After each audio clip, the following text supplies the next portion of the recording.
Essas questões que envolvem as desigualdades, doutor, boa noite. Boa noite, Viviane. As desigualdades regionais, para além da dificuldade, da distância para que um órgão chegue até o paciente ou para que o paciente chegue até o órgão, tem a questão também da formação dos profissionais.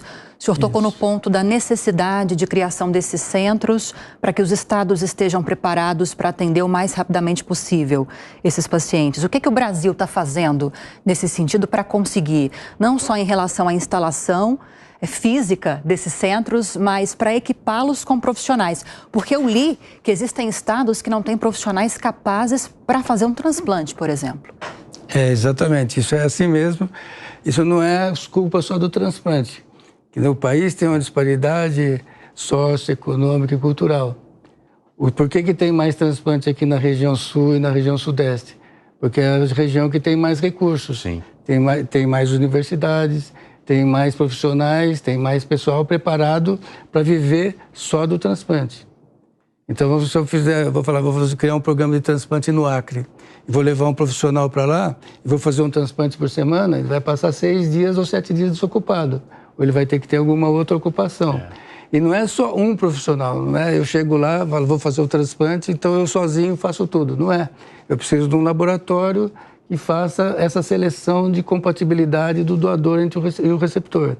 Eu preciso de uma equipe que faz o diagnóstico de morte encefálica. Eu preciso de uma equipe que retira os órgãos. E daí eu preciso toda a estrutura de laboratório para determinar o nível sanguíneo dos remédios que estão levando à imunossupressão, para ver se ele está apropriado. Eu preciso de um patologista que vai me dizer se o órgão é transplantável ou não. Então não é num estado que tem menos recurso. É diferente daqui de São Paulo, que tem 45 milhões de habitantes. Então você pode fazer um hospital como o Hospital do Rim. O Hospital do Rim, que faz 1.100 transplantes, é só um lugar que pode ter no mundo, só em São Paulo. Sim. Tá? Então todos esses indicadores, eles são utilizados e eles trazem mais ou menos facilidade numa região para que o transplante possa ser realizado, para que a pessoa tenha o mesmo benefício de uma pessoa que vive num outro estado. Então, no Brasil, você vai lá assim, qual que é a única condição que talvez não seja assim, a população não tenha um acesso igual para o transplante? É ele morar num lugar que tem uma oferta menor. Se ele mudar para São Paulo, ele tem a mesma chance do que quem mora em São Paulo. Ou se ele estiver inscrito em São Paulo para um transplante de rim, ele tem a mesma chance de ser transplantado, desde que ele consiga ser transportado de lá para cá, do que uma pessoa que mora em São Paulo.